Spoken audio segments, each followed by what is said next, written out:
자, 교재 315페이지 맨 아래 보면 급수 방식 얘기가 나왔어요. 다음 페이지 넘겨보시고 내가 칠판에다가 그림 그려서 정리를 좀 하려고 합니다.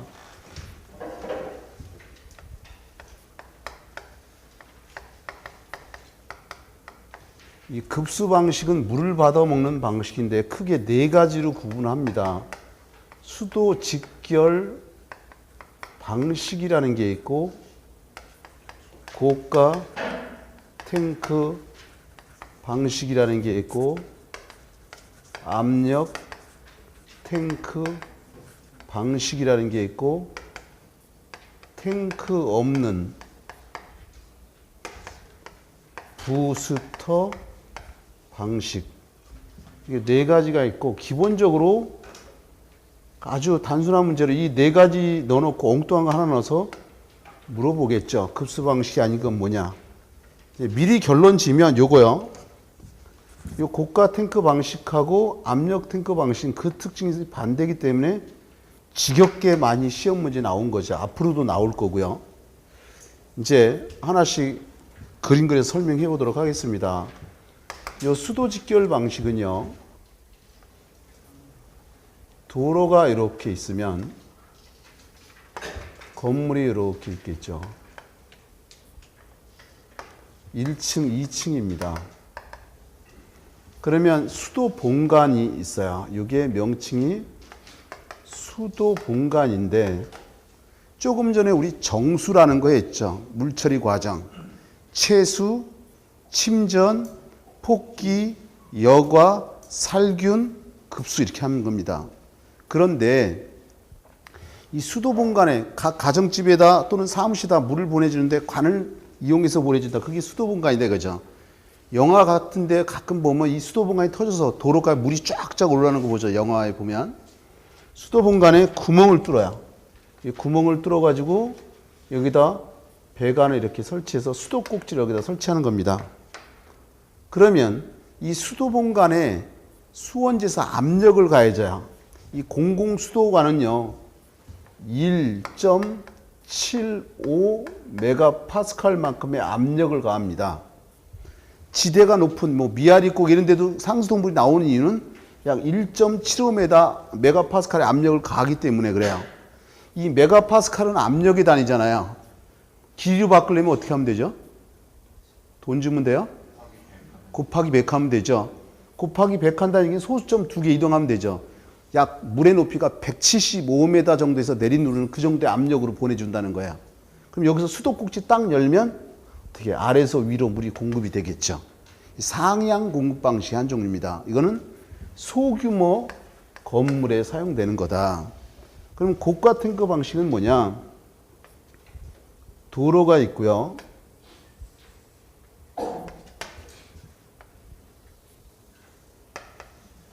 건물이 예를 들어서 이렇게 있다라고 해보자고요. 그럼 여기에 수도 본관이 있습니다. 이제 줄여서 한자만 쓸 거예요. 수도 본관이 있고 지하에 보면 저수 탱크라는 게 있습니다. 이게 저수 탱크라는 건 이 물 숫자고 우리 고, 저 이런 얘기 하죠. 낮은 곳에 있는 물 탱크 이런 거예요. 그럼 수도 본관에 구멍을 뚫어서 저수 탱크에 물을 채웁니다. 그 옆에 보면 양수 펌프라는 게 있어요. 요게 이제 양수 펌프라는 건데 이 양자가 들어올 양, 끌어올 양자입니다. 그러니까 물을 요 저수 탱크에 구멍을 내서 양수 펌프로 물을 끌어올려요. 이 옥상에 보면 또 물 탱크가 이렇게 있습니다.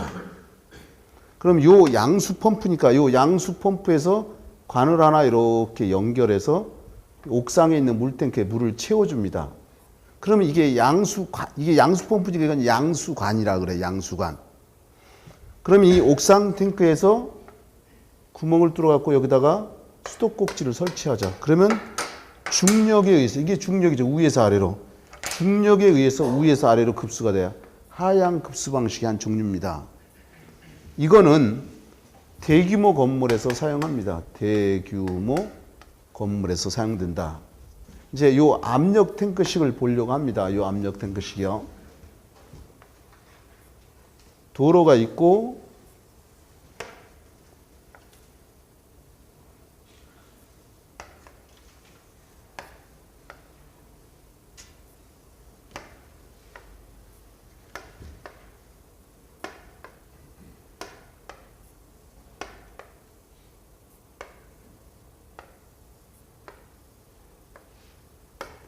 여기에 수도 공간이 있겠죠. 그 다음에 지하에 저수 탱크가 있을 겁니다. 저수 탱크에 물을 채우죠. 이게 저수 탱크고요. 그 옆에 보면 또 하나의 물 탱크가 이렇게 있습니다. 이 물 탱크가 압력 탱크라는 거야. 그러면 이 저수 탱크에서 압력 탱크로 물을 보내줘야 되니까 여기에 있는 게 양수 펌프예요. 양수 펌프를 이용해서 저수 탱크에 물을 보내주면 이 압력 탱크에 물이 찰 거고요. 이 압력 탱크에다가 구멍을 뚫어 가지고 급수관을 연결하죠. 그래서 낮은 곳에 물 쓸 때는 압력을 조금만 가해도 되지만 높은 곳에서 물 쓸 때는 압력을 많이 가해야만 쓸 수 있겠네요. 이건 언제 쓰냐면 요거 줄여서 쓸 거예요. 요 두 가지를 줄여서 이렇게 쓰죠. 수도 직결식이나 고가 탱크 방식으로 할 수 없을 때, 이 두 가지로 할 수 없을 때다 이런 얘기죠. 또 국부적으로라는 얘기는 어느 한 부분이 이런 얘기죠. 필요 이상의 물의 압력이 필요할 때 어느 한 부분이 이런 거, 이게 중력인데, 고가 탱크는 이게 중력에 의해서 위에서 아래로 가는데 이런 압력이 아닌 어느 한 부분이 압력이 아주 커야 된다. 이때 쓴다는 거야. 그 다음에 탱크 없는 부스터 방식은요.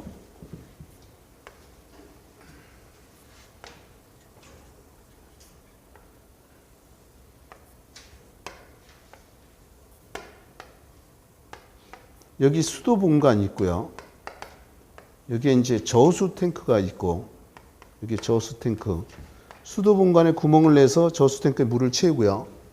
그 옆에 보면 양수 펌프가 있습니다. 그러면 저수 탱크에서 양수 펌프로 물을 끌어올리고요. 양수 펌프에서 필요한 곳에 물을 직접 보내주죠. 이게 왜 탱크 없는 부스터 방식이냐? 여기 보자고요. 이 고가 탱크는 저수 탱크 말고 고가 탱크라는 또 다른 물 탱크가 있어요. 이 압력 탱크도 저수 탱크 말고 압력 탱크라는 또 다른 물 탱크가 있어요. 근데 얘는 저수 탱크밖에 없죠. 또 다른 물 탱크가 없다는 거야. 그래서 쓸 때 여기에 탱크 없는 부스터 방식 이렇게 부르고, 요 앞에 걸 빼버리고 부스터 방식이라고도 부르고요. 또는 이 없다란 뜻이 영어로 리스라고 해요. 리스. 그러니까 탱크 리스 방식 뭐 이렇게도 부르고요. 또는 이렇게도 불러요. 펌프 직송 방식. 펌프 직송. 이 펌프에서 직접 보내준다 이거지. 이 송자가 보낼 송자 직접 보내준다. 이렇게도 부른다. 그러면 언제 쓰느냐 이런 걸. 주택단지나 공장단지 이런 곳에서 이걸 써요. 그러면 이제 세부적인 사항은 좀 이따 얘기하기로 하고, 일단 이 고가 탱크 방식하고 압력 탱크 방식이 특징이 반대라고 했죠. 지겹게 많이 나왔고 또 나올 겁니다. 그래서 여기다가 비교를 해볼 거예요.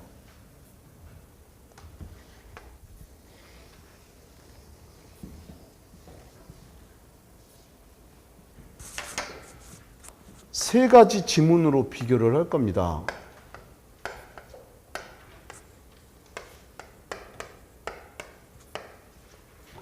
일단 요 고가 탱크식의 요 그림을 연상하면 이게 지금 중력에 의해서 위에서 아래로 급수가 되고 있어요. 그렇기 때문에 이런 문장이 들어갑니다. 물의 압력이 항상 일정하다. 물의 압력이 항상 일정하더라. 그래서 어떤 결과를 만들어내냐면요. 밸브나 기타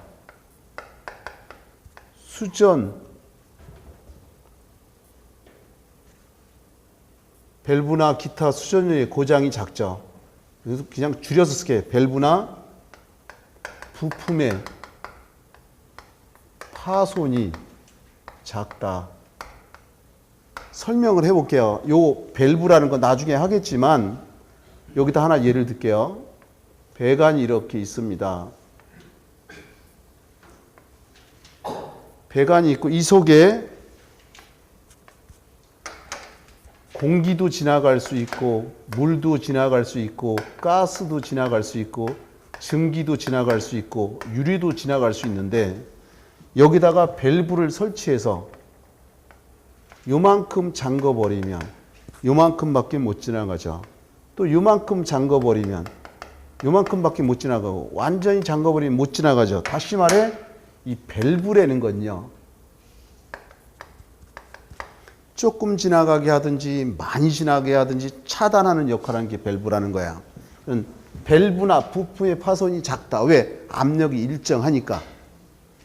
이제 좀 이따 반대해서 이거 그대로 사용할 거니까 이제 세 번째 내용은 이제 그림을 먼저 가서 문장이 좀 기니까 여기서 설명할 겁니다. 이 옥상 탱크요. 이 옥상 탱크에 크기가 있어요. 옥상 탱크의 크기를 어떻게 결정하냐면 여기요. 이 건물에 사는 사람들을 우리가 제실자라고도 하고 또는 다른 말로 제주자라고도 해요. 이 건물에 사는 사람. 제실자 1시간 최대 사용 수량. 이 건물에 사는 사람이 1시간 동안 물을 제일 많이 쓸 때 양 곱하기 1에서 3배 정도 이렇게 된다는 거야. 이거를 또 좀 세분화하면 아주 대규모야. 아주 대규모하고 중소규모하고 또 나눠야. 이걸 나누는 거야, 이거를. 요거 제실자 1시간 최대 사용 수량. 요 대규모는 제실자 1시간 최대 사용 수량 곱하기 1시간으로 하고 그 다음에 중소규모는 제실자 1시간 최대 사용 수량 곱하기 2배에서 3배로 해준다 이런 얘기죠. 이걸 나눠서 쓴 겁니다. 그럼 이래도 여러분들은 볼륨감이 안 느껴져. 우리 조금 아까 가로 1m, 세로 1m, 높이 1m가 1톤, 1000kg이라고 했죠. 그럼 물의 양이 이 건물에 있는 사람이 엄청나게 많이 쓸 수밖에 없어요. 그러면 이 건물의 스스로 무게를 자중이라 그래요. 스스로의 무게를. 그 자중뿐만 아니라 이 옥상 탱크의 무게를 버팅겨 줄 수 있는 튼튼한 구조를 해야 된다. 이 소리가 하고 싶은 거야. 혹시 여러분들 옛날 영화 보면 타워링이라는 영화 있어요. 명절 때마다 하고 한 10대 번은 본 것 같아 내가. 얼핏 이렇게 돌리다 보면. 근데 그 영화 보면요. 초고층 빌딩에 화재가 났는데 불길이 통제할 수 없어요. 그 건물을 설계한 설계자가 옥상에 올라가서 폭약으로 이 고가 탱크를 터뜨립니다. 그럼 이 물이 흘러내리면서 화재가 진압돼요. 이게 타워링이라는 영화야. 그 사이에 사랑도 있고 다 이런 얘기 주변 얘기고 건축을 전공한 나는 고가 탱크다 이런 얘기죠. 이해할 수 있죠. 여기에 이렇게 쓰는 거야. 건물 자중뿐만 아니라 옥상 탱크의 무게를 받쳐 줄 수 있는 튼튼한 구조로 해야 된다는 거죠. 이걸 언제 다 쓰고 외울 거야. 이해해야 돼요. 그래서 그림 그리는 거야. 이해하면 외울 필요 없다는 거지. 찾아낼 수 있는 거고. 내가 보통 6시간에서 8시간 매일 판서를 합니다. 얼마나 손가락이 아프겠어요. 정말 쓰기 싫어. 근데 말로 하면 그냥 스쳐 지나가. 우리 기억이 잔상이 안 나봐. 흘겨 쓰지만 이렇게 한번 쓴 글씨를 보면 오랫동안 기억이 남고 그림도 남는 거예요. 그래서 하는 겁니다. 절대 쓰고 싶은 마음 없습니다.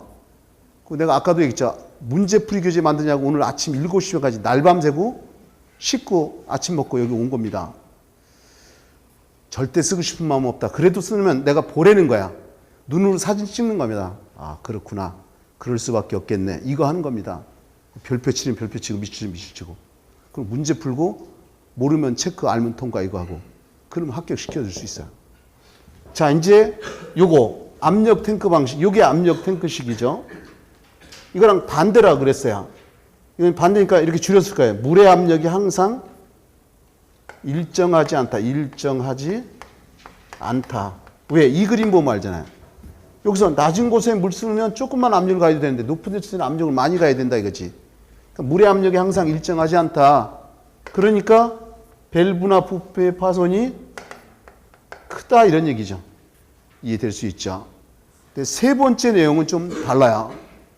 자, 여기다 보여주면 여기다 예를 먼저 들 거야. 만약에 요층에 물이 필요해서 요만큼의 물을 올려보냈다라고 한번 생각해 보세요. 물을 올려보내면 이 압력 탱크의 압력이 어떻게 해요? 떨어졌겠죠. 맞아요? 그러면 요 물이 빠져나간 만큼 물을 채우든지 공기 압력을 채워야 물이 또 올라갈 수 있다는 거야. 여러분들이 쭈쭈바라는 거 아시죠? 뭐 탱크라는 것도 여름철에 먹다가 조금 남으면 잘 안 나오잖아. 그러면 여러분들 입으로 후 불면 나왔잖아요. 그죠? 요게 빠져나간 만큼, 물이 빠져나간 만큼 공기를 채우든지 물을 채워 또 올라간다는 거예요. 그래서 요 옆에 보면 공기 압축기라는 게 있어요. 압축기. 이 공기 압축기를 공기 가압기라고도 하고 영어로는 컴프레셔라고 그래. 여러분 셀프 세차장에 가보면 코인 넣으면 줄에 물 세게 나오잖아. 그 줄 쫓아가다 보면 이만한 거 있죠. 빨갛게 해서. 그게 컴프레셔, 공기 압축기라는 거지. 그러면 내가 무슨 얘기 하려고 하는 거냐면 여기다가 이런 거 쓰려고 그래요. 급수 과정이, 물을 받아먹는 과정이 이런 거죠. 가장 길고, 이 길다라는 얘기를 높고 이렇게도 표현합니다. 그림도 내가 이거 봐. 곡 같은 것보다 더 높게 그렸어요. 급수 과정이 가장 길고 또는 높고 복잡하며, 이거 그림을 보면 곡과 탱크보다 이게 더 복잡하잖아요. 그죠? 공기 압축기도 있고 복잡하며 고장이 많고. 내가 그런 얘기, 혹시 결혼 안 한 사람들은 상대편을 만날 때 단순한 사람 만나라 그래요. 복잡한 사람 만나면 배려해 줘야 되면 피곤해집니다. 기계도 복잡하면 고장이 많이 나요. 그리고 또 별거 아닌데 옛날 같으면 하나만 부분 갈면 되는데 통째로 다 갈죠. 수선비도 많이 들어가고. 어쨌든 간에 단순한 건 좋은 거다. 사람이건 기계건. 그래, 고장도 잡고 배려 안 해주니까. 그래서 복잡하니까 고장이 많을 수밖에 없다는 거야. 그러니까 당연히 설비비가 비싸다 이런 얘기죠. 이해하시면 된다. 여기서 보시면 내가 단순 비교할게요. 이 고가 탱크는 막말로 방수만 되면 돼. 근데 이거는 공기 압축기로 압력까지 가니까 철판 좀이라도 두꺼워야 될 거 아니야. 설비비가 더 비싸다 이런 얘기인 거지. 이해할 수 있겠죠. 완전히 반대고 지겹게 많이 나왔었고요. 이제 세부적인 얘기를 좀 하자고요. 이제 무슨 얘기 하려고 하냐면 단수라는 걸 얘기를 하려고 합니다. 단수. 이게 물 숫자에 끊을 단자에 물이 끊어졌다는 거죠. 여기 보시면 만약에 이 수도 분간이 영화에 보듯이 터져서 끊어졌어. 그럼 이 수도 직결식 공급이, 물 공급이 불가능하죠. 맞습니까? 그럼 이 고가 탱크는요. 공급이 끊어졌어. 그러면 이 고가 탱크에 있는 이 물은 사용할 수 있잖아요. 그죠? 맞죠? 일부 쓸 수 있다는 거야.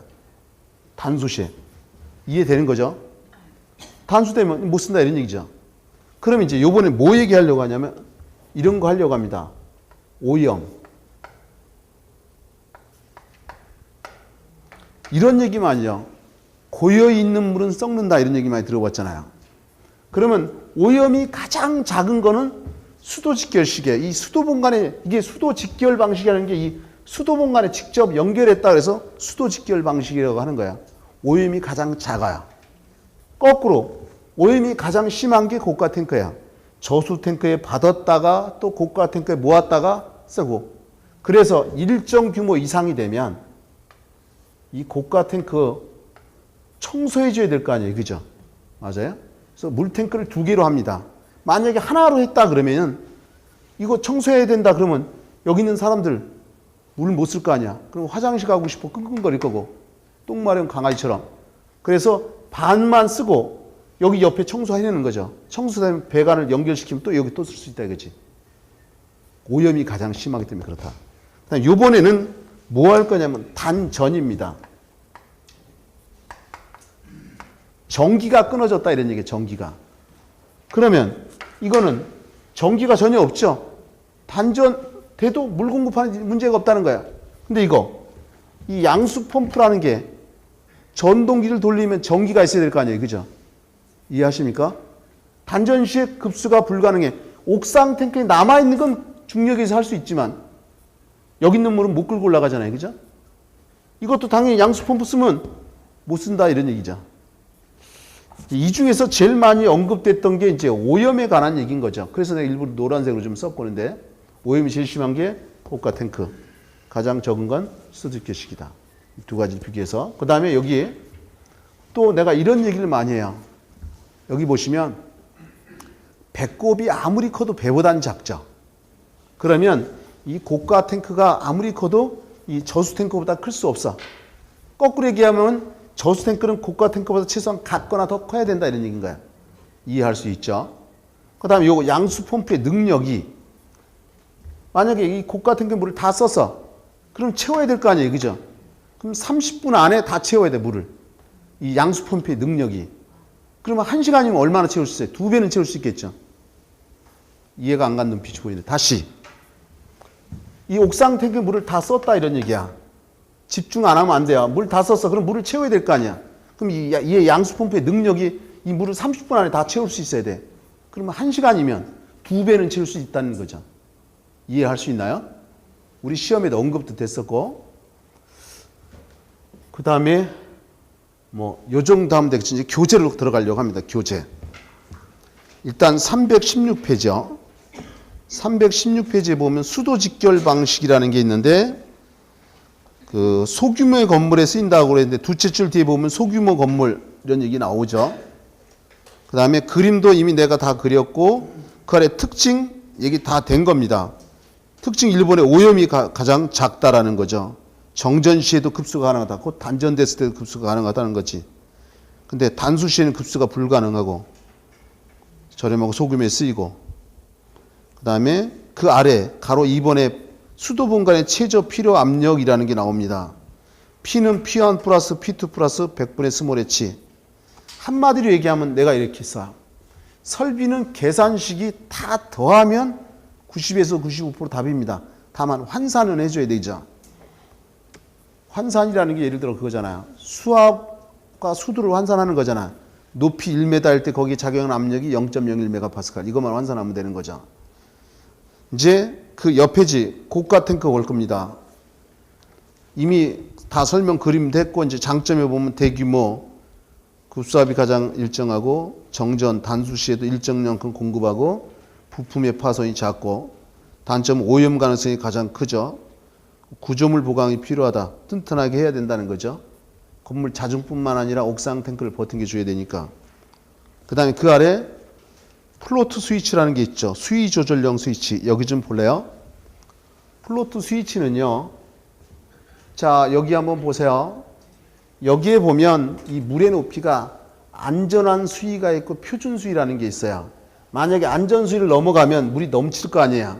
그래서 넘치지 말라고 이 관을 하나 뽑아 놓습니다. 이 관을 우리가 넘침관이라고 해요. 이게 넘침관이다. 내가 지금 얘기하고자 하는 건 뭐냐면요. 예를 들어 이 물을 다 써서 그럼 물이 공급돼야 될 거 아니야. 근데 물이 다 쓰면 접점이 떨어져 있던 게 딱 물을 다 쓰면 딱 연결돼요. 그래서 이 양수 펌프가 돌아가면서 작동을 한다는 거지. 만약에 표준 수위까지 왔어. 그러면 접점이 또 딱 끊어져요. 그래서 모터가 더 이상 안 돌아와서 물이 공급이 안 돼요. 이런 거예요. 수위를 조절하는 거. 그게 바로 플로트 스위치다 이런 얘기인 거야. 이해할 수 있겠죠. 그래서 그 오른쪽에 보면 수위 조절용 스위치 이렇게 돼 있다 이런 얘기죠. 그 다음에 그 아래 넘침관 얘기가 나오죠. 조금 설명인데 스위치 고장으로 급수가 계속될 때 탱크에서 넘쳐 흘러 물을 배출하는 것은 양수보다 2배 정도 급여한다. 이제 여기를 한번 보시면요. 자, 이제 여기를 보세요. 예를 들어 이 양수 펌프가 고장 났어. 고장 나면 계속 물이 공급되겠죠. 그럼 계속 물이 넘칠 거 아니야. 넘친 간 있잖아요. 근데 예를 들어 들어오는 물하고 나가는 물이 똑같으면 계속 넘칠 거 아니야. 그래서 요 양수관보다 요 넘친 간은 2배 정도 더 굵게 해준다는 거지. 그래야 오는 것보다 빠지는 게 빨리 나가야 물이 안 넘칠 거 아니야. 이해할 수 있죠. 예를 들어 버는 돈은 한 개인데 버는 돈에 2배 써버리면 거덜나죠. 빨리 빠져나갈 거 아니에요. 그죠? 그 다음 페이지 넘겨보면 마그네틱 스위치라는 게 나오는데 이게 전동기 제어용입니다. 거기 오른쪽에 보면 전동기. 전동기가 뭐냐면 영어로 모터를 전동기라고 하는 거야. 제어한다. 이제 그 아래에 옥상 탱크의 용량은 이미 설명했죠. 이거 옥상 탱크의 크기 설명 다 했던 거야. 그 다음에 그 아래 압력 탱크식이 나오고 거기 장단점도 이미 다 설명했어요. 다 이미 설명한 내용이다. 중요한 거. 그리고 옆 페이지 가보면 탱크 없는 부스터 방식, 펌프 직송 방식이라고 하는 거죠. 그 장단점 각자 한번 보는 정도 하시면 되고요. 다음 페이지 넘겨보세요. 중간쯤에 보면 초고층 건물의 급수 방식이라는 게 있어요. 자, 여기다가 이제 정리를 해보려고 합니다. 여기다가 하려고 합니다. 여기다가.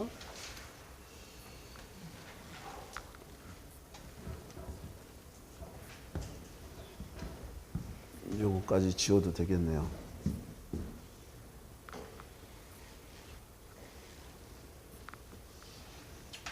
자, 여기 좀 보십시오. 타이틀은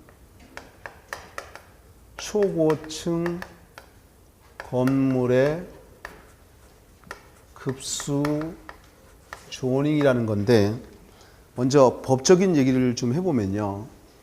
건축법계에 보면 초고층 그러면 50층 이상을 초고층이라고 하는 겁니다. 높이로 따지면요. 이 학원 건물이 사무소 건물인데 이 콘크리트 바닥에서 다음 층 콘크리트 바닥까지 보통 4m로 잡아줘요. 그러면 50층이면 4, 5, 20, 200m죠. 그러니까 높이로 따지면 200m 이상이면 초고층인 거야. 층수로 따지면 50층 이상이면 초고층이다 이런 얘기인 거야. 그 다음에 준초고층이 있어요.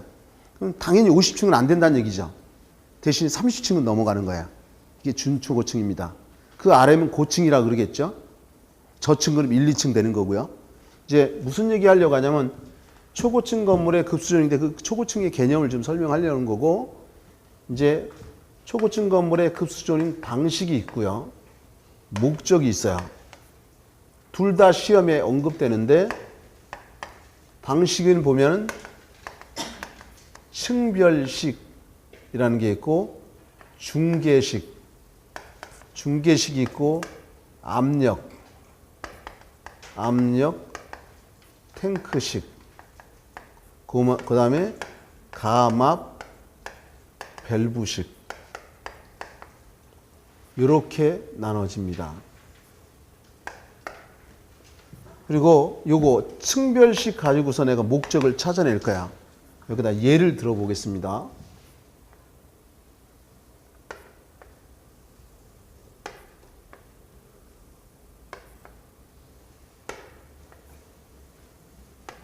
여기가 5층이고 10층이고 15층이라고 한번 해보자고요.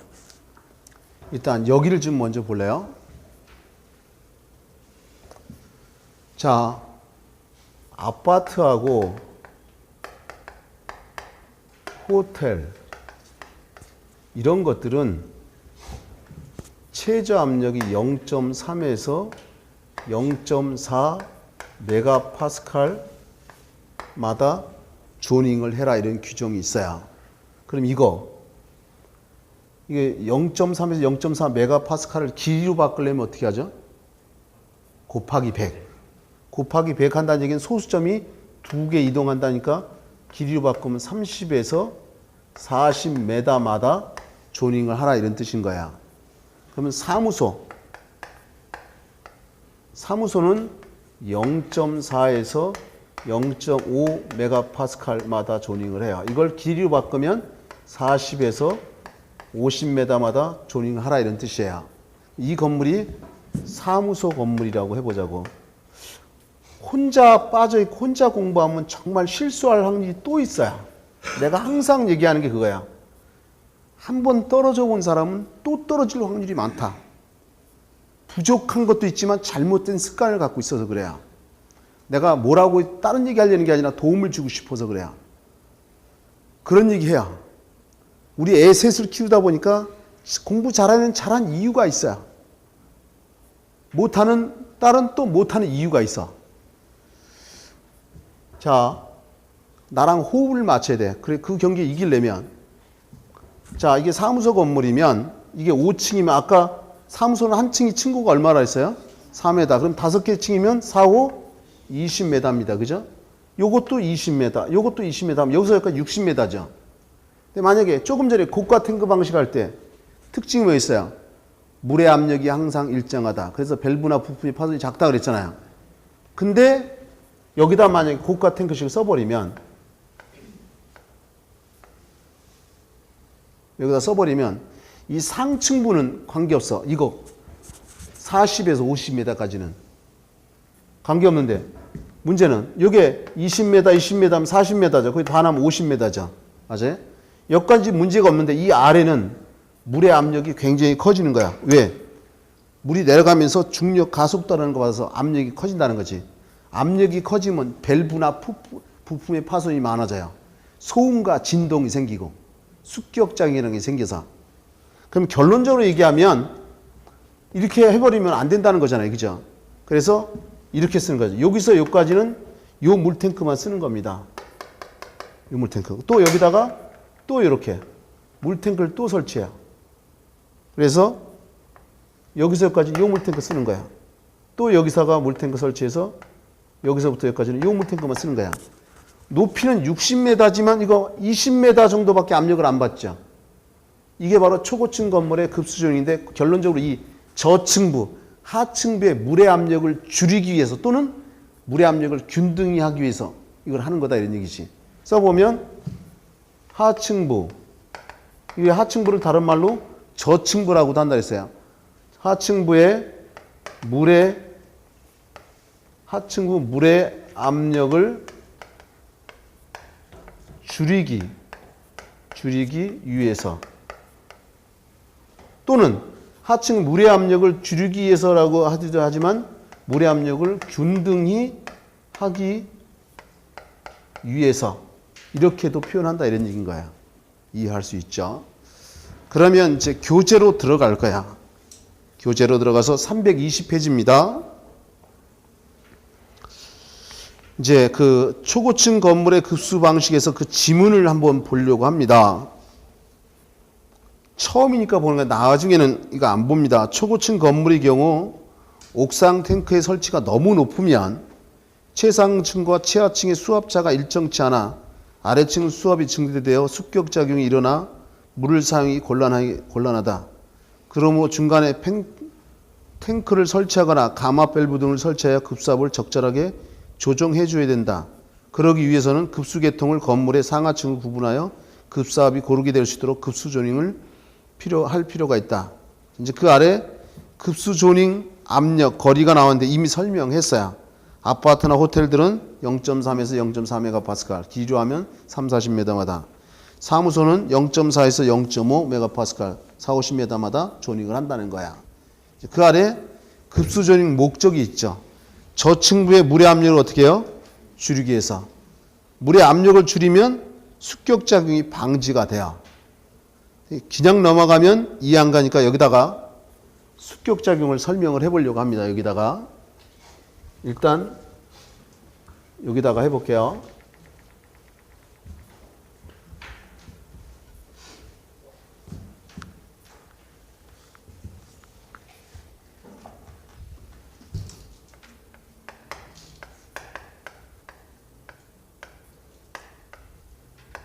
이 습격작용이 일어나는 원인이 있고 방지법이 있는데 둘 다 잘 나와요. 나중에 뒤에 가서 나올 겁니다.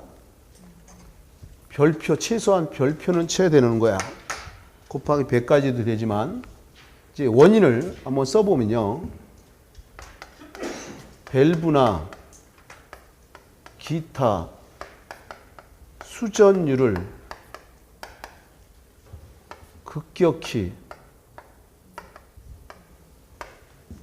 열거나 닫으면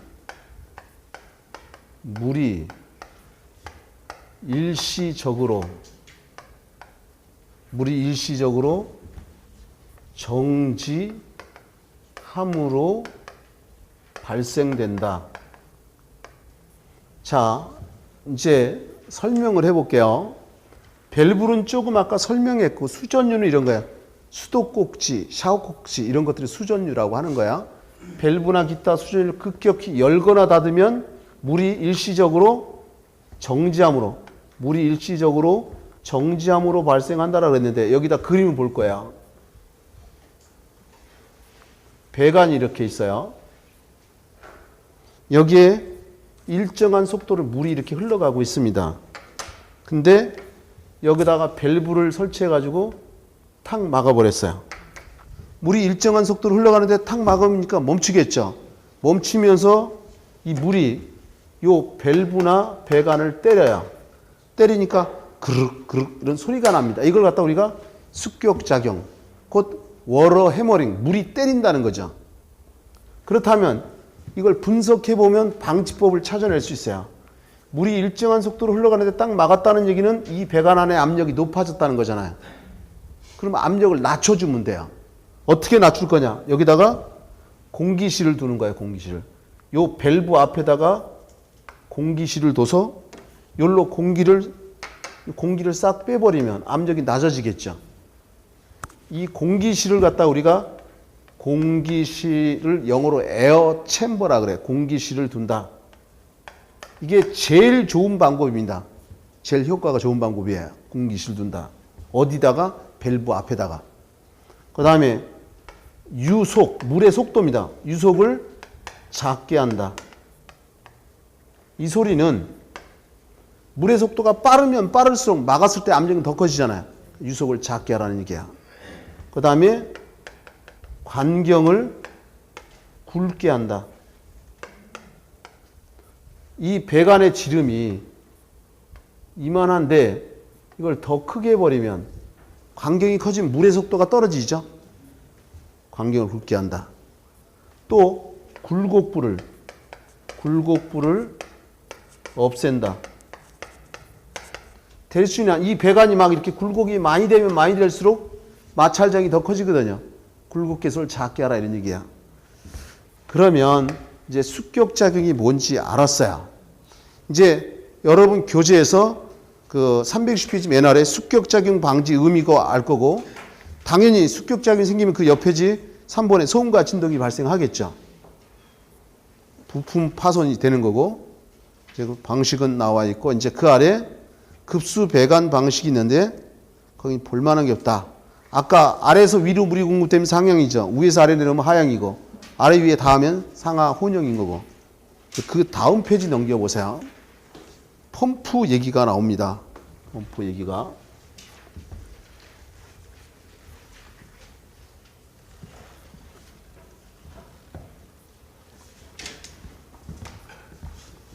좀 개설적인 얘기를 하고 나서 식사하고 다시 또 하려고 합니다.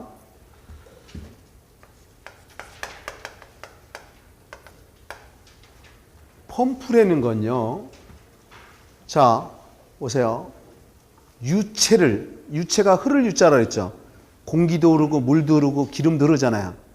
예를 들어 물을 예를 들어 볼게요. 저기에 있는 물을 이쪽으로 옮겼다. 이런 걸 갖다 뭐라고 하냐면 뭐라고 합니까? 유체를 이동했다 그래. 유체를 이동. 또 1층에 있는 물을 여기 지금 9층이잖아요. 9층으로 끌어올렸다. 이런 걸 중력을 이겼다라 그래요. 그래서 이 펌프는 유체를